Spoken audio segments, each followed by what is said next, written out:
नमस्कार। आइए आज हम जानते हैं विचारों की शक्ति के बारे में। कार्य अवश्य अच्छा है, पर वह भी तो विचार या चिंतन से उत्पन्न होता है। शरीर के माध्यम से शक्ति की जो छोटी छोटी अभिव्यक्तियां होती है उन्हीं को कार्य कहते हैं। बिना विचार या चिंतन के कोई कार्य नहीं हो सकता। अतः मस्तिष्क को ऊंचे ऊंचे विचारों, ऊंचे ऊंचे आदर्शों से भर लो और उनको दिन रात मन के सम्मुख रखो। ऐसा होने पर ही इन्हीं विचारों से बड़े बड़े कार्य होंगे। एक विचार लो, उसी विचार को अपना जीवन बनाओ, उसी का चिंतन करो, उसी का स्वप्न देखो और उसी में जीवन बिताओ। तुम्हारा मस्तिष्क, स्नायु, शरीर के सर्वांग उसी के विचार से पूर्ण रहे। दूसरे विचार सारे छोड़ दो, यही सिद्ध होने का उपाय है। यदि तुम 5 ही भावों को पचाकर तदनुसार जीवन और चरित्र गठित कर सके हो तो तुम्हारी शिक्षा उस आदमी की अपेक्षा बहुत अधिक है जिसने एक पूरे पुस्तकालय को कंठस्थ कर रखा है। विचार ही हमारी कार्य प्रवृत्ति का नियामक है। मन को सर्वोच्च विचारों से भर लो। दिन पर दिन यही सब भाव सुनते रहो। मास पर मास इसी का चिंतन करो।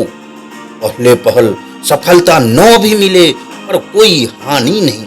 यह असफलता तो बिल्कुल स्वाभाविक है। यह मानव जीवन का सौंदर्य है। इन असफलताओं के बिना जीवन क्या होता? यदि जीवन में इन असफलताओं के बिना जीवन क्या होता?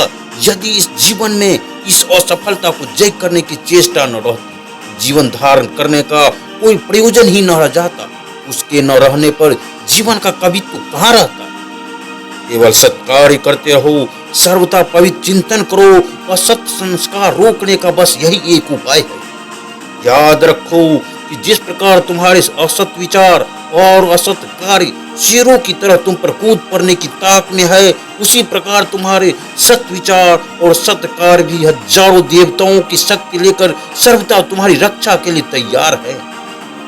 बचपन से ही उनके मस्तिष्क में इस प्रकार के विचार प्रविष्ट हो जाए जिनसे उनकी यथार्थ सहायता हो सके, जो उनको सबल बना सके, जिनसे उनका कुछ यथार्थ हित हो। स्थूल दृष्टि से देखने पर कुविचारों को रोग बीजाणु कहा जा सकता है। शरीर अपने पीछे निहित विचारों द्वारा निर्मित होता है। हम शुभ और अशुभ विचारों के उत्तराधिकारी हैं। यदि हम अपने को निर्मल बना लें और शुभ विचारों का निमित्त बना ले तो यह हम में प्रवेश करेंगे।